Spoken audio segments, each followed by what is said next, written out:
व्यवस्था विवरण अध्याय 25। व्यवस्था विवरण अध्याय 25। यदि मनुष्यों के बीच कोई झगड़ा हो और वे न्याय करवाने के लिए न्यायियों के पास जाए और वे उनका न्याय करे, तो निर्दोष को निर्दोष और दोषी को दोषी ठहराए। और यदि दोषी मार खाने के योग्य ठहरे, तो न्यायी उसको गिरवाकर अपने सामने जैसा उसका दोष हो उसके अनुसार कोड़े गिन गिन कर लगवाए। वह उसे 40 कोड़े तक लगवा सकते हैं, इससे अधिक नहीं लगवा सकता। ऐसा न हो कि इससे अधिक बहुत मार खिलवाने से तेरा भाई तेरी दृष्टि में तुच्छ ठहरे। दावते समय चलते हुए बैल का मुंह न बांधना। जब कई भाई संग रहते हो और उनमें से एक निपुत्र मर जाए, तो उसकी स्त्री का ब्याह परगोत्री से न किया जाए। उसके पति का भाई उसके पास जाकर उसे अपनी पत्नी कर ले और उससे पति के भाई का धर्म पालन करे। और जो पहला बेटा उस स्त्री से उत्पन्न हो, वह उस मरे हुए भाई के नाम का ठहरे, जिससे कि उसका नाम इस्राएल में से मिट न जाए। यदि उस स्त्री के पति के भाई को उसे ब्याहना न भाए, तो वह स्त्री नगर के फाटक पर वृद्ध लोगों के पास जाकर कहे कि मेरे पति के भाई ने अपने भाई का नाम इस्राएल में बनाए रखने से नकार दिया है और मुझसे पति के भाई का धर्म पालन करना नहीं चाहता। तब उस नगर के वृद्ध लोग उस पुरुष को बुलवाकर उसको समझाए, और यदि वह अपनी बात पर अड़ा रहे और कहे कि मुझे इसको ब्याहना नहीं भाता, तो उसके भाई की पत्नी उन वृद्धों के सामने उसके पास जाकर उसके पांव से जूती उतारे और उसके मुंह पर थूक दे और कहे, जो पुरुष अपने भाई के वंश को चलाना न चाहे, उससे इसी प्रकार का व्यवहार किया जाएगा। तब इस्राएल में उस पुरुष का यह नाम पड़ेगा, अर्थात जूती उतारे हुए पुरुष का घराना।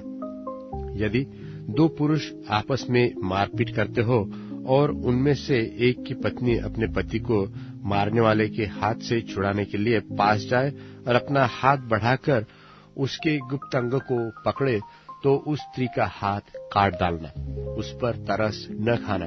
अपनी थैली में भांति भांति के अर्थात घटती बढ़ती बटखरे न रखना। अपने घर में भांति भांति के अर्थात घटती बढ़ती नपुए न रखना। तेरे बटखरे और नपुए पूरे पूरे और धर्म के हो, इसलिए कि जो देश तेरा परमेश्वर यहोवा तुझे देता है, उसमें तेरी आयु बहुत हो। क्योंकि ऐसे कामों में जितने कुटिलता करते हैं, वह सब तेरे परमेश्वर यहोवा की दृष्टि में घृणित है। स्मरण रख कि जब तू मिस्र से निकालकर आ रहा था, तब अमालेक ने तुझसे मार्ग में क्या किया, अर्थात उनको परमेश्वर का भय न था। इस कारण उसने जब तू मार्ग में थका मांदा था, तब तुझ पर चढ़ाई करके जितने निर्बल होने के कारण सबके पीछे थे, उन सबों को मारा।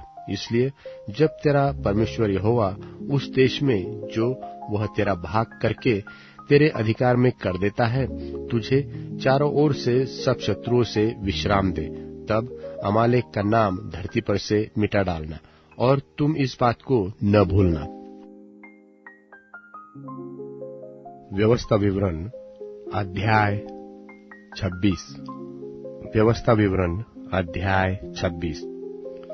फिर जब तू उस देश में जिसे तेरा परमेश्वर यहोवा तेरा निज भाग करके तुझे देता है पहुंचे और उसका अधिकारी होकर उसमें बस जाए, तब जो देश तेरा परमेश्वर यहोवा तुझे देता है, उसकी भूमि की भांति भांति की जो पहली उपज तू अपने घर लाएगा, उसमें से कुछ टोकरी में लेकर उस स्थान पर जाना जिससे तेरा परमेश्वर यहोवा अपने नाम का निवास करने को चुन ले।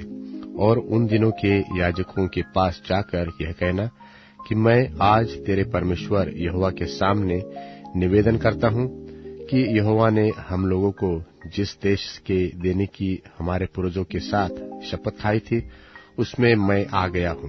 तब याजक तेरे हाथ से वह टोकरी लेकर तेरे परमेश्वर यहोवा की वेदी के सामने धर दे।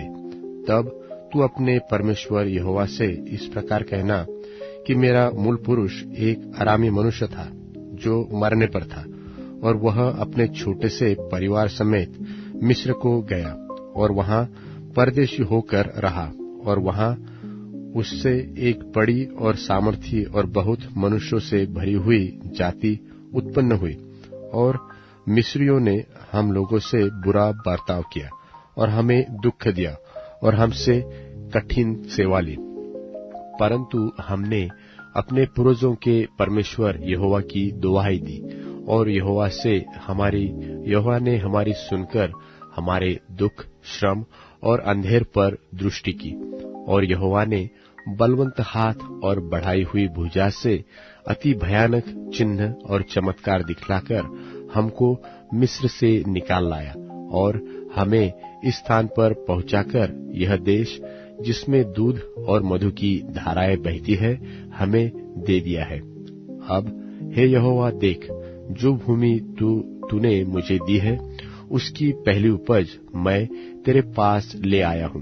तब तू उसे अपने परमेश्वर यहोवा के सामने रखना और यहोवा को दंडवत करना, और जितने अच्छे पदार्थ तेरा परमेश्वर यहोवा तुझे और तेरे घराने को दे, उनके कारण तू लेवियों और अपने मध्य में रहने वाले परदेशियों सहित आनंद करना।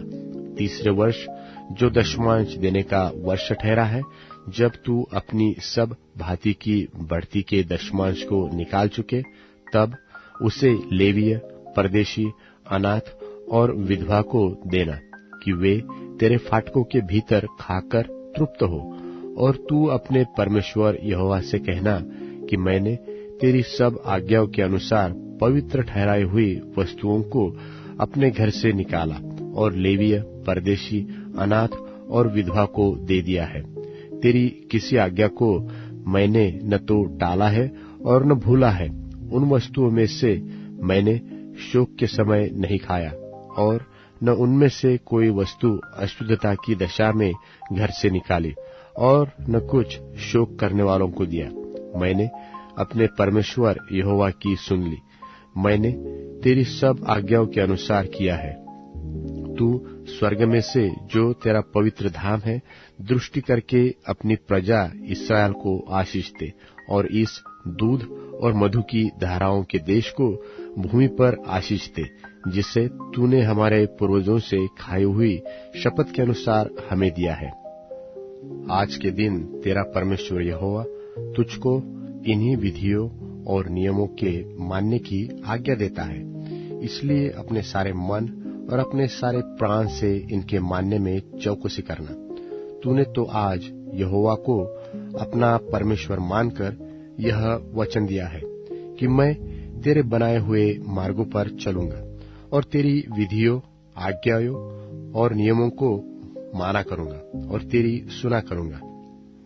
और यहोवा ने भी आज तुझको अपने वचन के अनुसार अपना प्रजारूपी निज धन संपत्ति माना है कि तू उसकी सब आज्ञाओं को माना करे, और कि वह अपनी बनाई हुई सब जातियों से अधिक प्रशंसा, नाम और शोभा के विषय में तुझको प्रतिष्ठित करे, और तू उसके वचन के अनुसार अपने परमेश्वर यहोवा की पवित्र प्रजा बना रहे। व्यवस्था विवरण अध्याय 27। व्यवस्था विवरण अध्याय 27। फिर इस्राएल के वृद्ध लोगों समेत मूसा ने प्रजा के लोगों को यह आज्ञा दी कि जितनी आज्ञाएं मैं आज तुम्हें सुनाता हूँ उन सबको मानना, और जब तुम यरदन पार होके उस देश में पहुंचो जो तेरा परमेश्वर यहोवा तुझे देता है, तब बड़े पत्थर खड़े कर लेना और उन पर चूना पोतना, और पार होने के बाद उन पर इस व्यवस्था के सारे वचनों को लिखना, इसलिए कि जो देश के तेरे पूर्वजों का परमेश्वर यहोवा अपने वचन के अनुसार तुझे देता है और जिसमें तू दूध और मधु की धाराएं बहती है, उस देश में तू जाने पाए।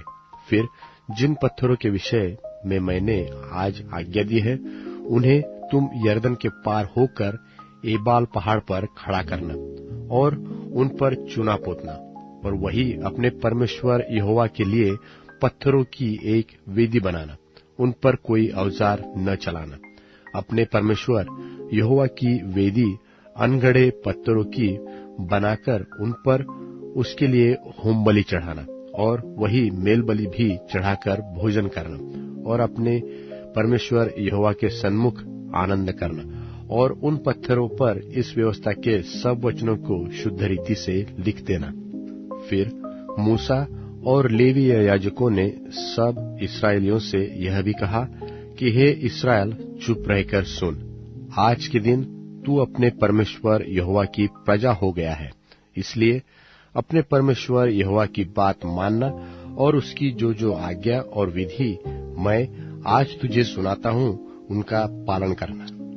फिर उसी दिन मूसा ने प्रजा के लोगों को यह आज्ञा दी कि जब तुम यरदन पार हो आओ, तब शिमोन, लेवी, यहूदा, इस्साकार, यूसुफ और बन्यामीन ये गिरिज्म पहाड़ पर खड़े होकर आशीर्वाद सुनाए और रूबेन, गाद, आशेर, जुबलून, दान और नप्ताली ये एबाल पहाड़ पर खड़े होकर शाप सुनाए।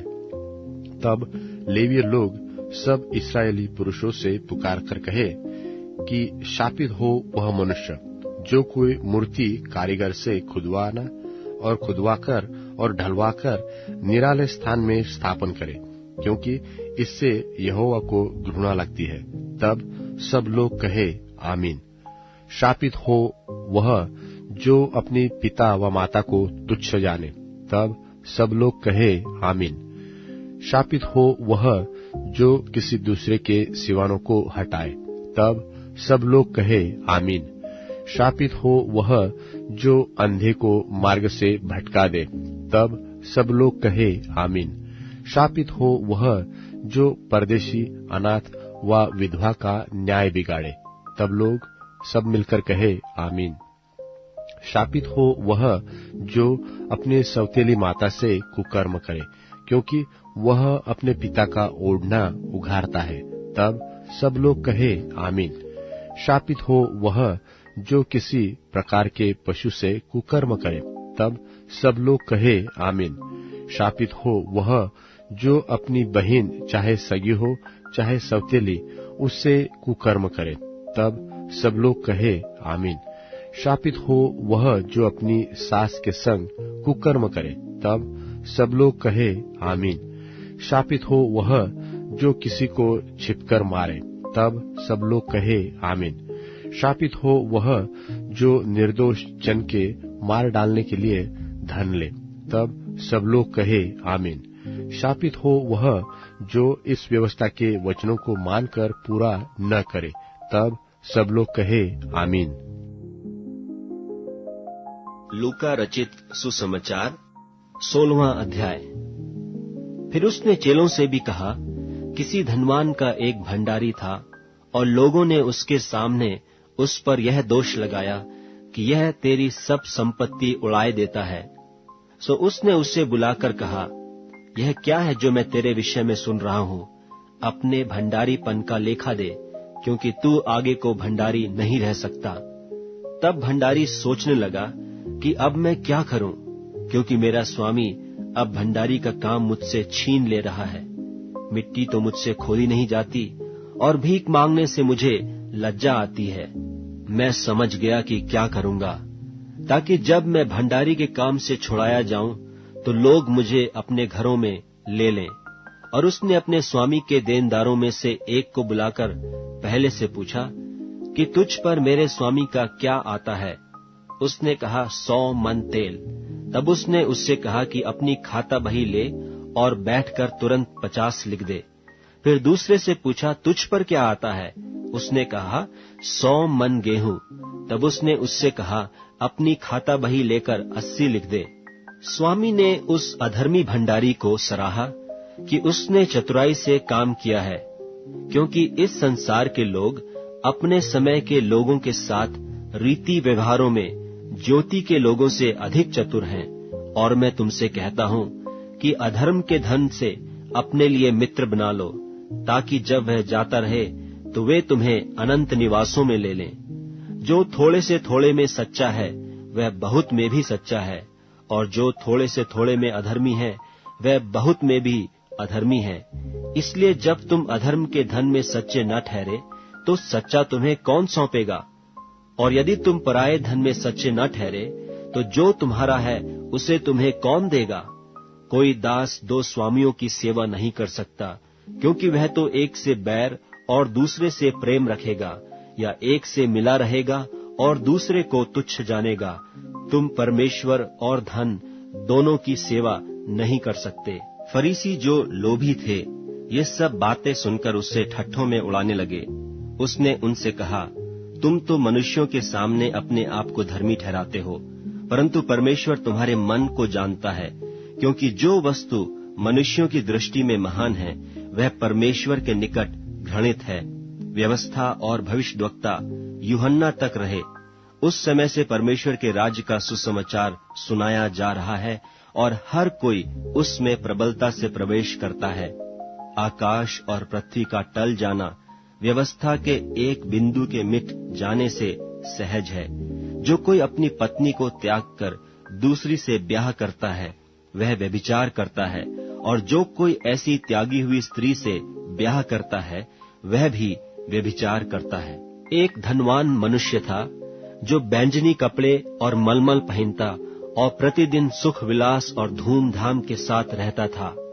और लाजर नाम का एक कंगाल घावों से भरा हुआ उसकी डेवढ़ी पर छोड़ दिया जाता था, और वह चाहता था कि धनवान की मेज पर की झूठन से अपना पेट भरे, वरन कुत्ते भी आकर उसके घावों को चाटते थे। और ऐसा हुआ कि वह कंगाल मर गया और स्वर्गदूतों ने उसे लेकर इब्राहिम की गोद में पहुंचाया, और वह धनवान भी मरा और गाड़ा गया। और अधोलोक में उसने पीड़ा में पड़े हुए अपनी आंखें उठाई और दूर से इब्राहिम की गोद में लाजर को देखा, और उसने पुकार कर कहा, हे पिता इब्राहिम, मुझ पर दया करके लाजर को भेज दे, ताकि वह अपनी उंगली का सिरा पानी में भिगोकर मेरी जीभ को ठंडी करे, क्योंकि मैं इस ज्वाला में तड़प रहा हूं। परंतु इब्राहिम ने कहा, हे पुत्र, स्मरण कर कि तू अपने जीवन में अच्छी वस्तुएं ले चुका है, और वैसे ही लाजर बुरी वस्तुएं, परंतु अब वह यहाँ शांति पा रहा है और तू तड़प रहा है। और इन सब बातों को छोड़ हमारे और तुम्हारे बीच एक भारी गड्ढा ठहराया गया है, कि जो यहाँ से उस पार तुम्हारे पास जाना चाहें वे न जा सकें, और न कोई वहां से इस पार हमारे पास आ सके। उसने कहा, तो हे पिता, मैं तुझसे विनती करता हूं कि तू उसे मेरे पिता के घर भेज, क्योंकि मेरे 5 भाई हैं, वह उनके सामने इन बातों की गवाही दे, ऐसा न हो कि वे भी इस पीड़ा की जगह में आएं। इब्राहिम ने उससे कहा, उनके पास तो मूसा और भविष्यद्वक्ताओं की पुस्तकें हैं, वे उनकी सुने।